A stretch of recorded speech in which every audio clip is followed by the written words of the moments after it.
ಮೊದಲೇದಾಗಿ ಎಲ್ಲರಿಗೂ ನಮಸ್ಕಾರ. ಇವತ್ತು ವಾಕಿಂಗ್ ಹೋಗೋಣ ಅಂತ ಹೋಗ್ತಾ ಇದ್ರಿ. 8 ಗಂಟೆ ಆದ್ರೂ ಇನ್ನೂ ಮುಂಜಾಬಿಟ್ಟಿಲ್ಲ, ಚಳಿ. ಮನೆಗೆ ಬರೋ ಪಟ್ಟಿಗೆ ನೀರು ಖಾಲಿ ಆಗೈತೆ ಅಂದರು. ಗೇಟ್ಗೆ ಕುಡಿಯೋ ನೀರು ಇಟ್ಕೊಬಂದೆ.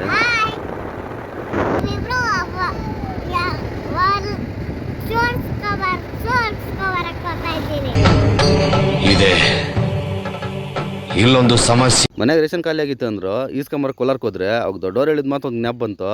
ಸಾಗರದಾಗನೇ ಈಜು ಬಿಡ್ಬೋದಂತೆ, ಸಂಸಾರದಾಗ ಈಜಕ್ಕಾಗಲ್ಲಂತೆ. ಈ ಮಾತು ಏನು ಜ್ಞಾಪ ಬಂತಂದರೆ, ನೋಡ್ರಿ ಮಕ್ಕಳ ಯೋಚನೆ ಏನಿರಲ್ಲ, ಅವ್ರ ಆಟ ಪಾಠ ಅವ್ರದ್ದು. ಅದಕ್ಕೆ ನಮ್ಮ ಅಮ್ಮನ ಅವಾಗ ಈ ಗಾದಿ ಮಾತು ಹೇಳೋದು, ಅದು ಗ್ಯಾಪ್ ಬಂತು ಹೇಳಿದ್ನೆ. ಆಮೇಲೆ ತರಕಾರಿಗಳೆಲ್ಲ ಈಸ್ಕೊಂಡು ಮನೆಗೆ ಬಂದರೆ ಅನ್ನಪಟ್ಟು ನಮ್ಮ MTB ಬಂದರು. ಬಾಪ ಚಿಕನ್ ಇಸ್ಕೊಂಬರೋಣ ಅಂತ. ನನ್ನ ಕಾಲು ಹೋದ್ಮೇಲೆ ಮೂಡ್ ಚೇಂಜ್ ಆಯಿತು. ಚಿಕನ್ ಇಸ್ಕೊಂಡೆ 1 kg. ಮನೆಗೆ ಬರೋ ಪಟ್ಟಿಗೆ ಮನೆಗೆ ಕೇಳಿದ್ರು, ಅದೇನು ಸ್ವಾಮಿ ಇವತ್ತು ಚಿಕನ್ನು, ಅವಾಗ ತರಕಾರಿ ಎಲ್ಲ ತಗೊಂಬಂದು ಮತ್ತೇನು ಚಿಕನ್ನು ಅಂದು. ಅವಾಗ ನಾನು ಒಂದು ಮಾತು ಹೇಳಿದ್ನೆ, ಇರೋ ಗಂಟೆ ಜಾಲಿ, ಹೋದ್ಮೇಲೆ ಖಾಲಿ, ಯಾಕೆ ತಲೆ ಕೆಡ್ಸ್ಕೊಂತ, ಆರಾಮಾಗಿ ಮಾಡು ಅಂತ ಹೇಳ್ಬಿಟ್ಟು. ಈ ವಿಡಿಯೋ ನಿಮ್ಗೆ ಇಷ್ಟ ಆಗಿದೆ ಲೈಕ್ ಮಾಡಿ, ಶೇರ್ ಮಾಡಿ ಮತ್ತು ಕಾಮೆಂಟ್ ಮಾಡೋದು ಮರಿಬೇಡಿ.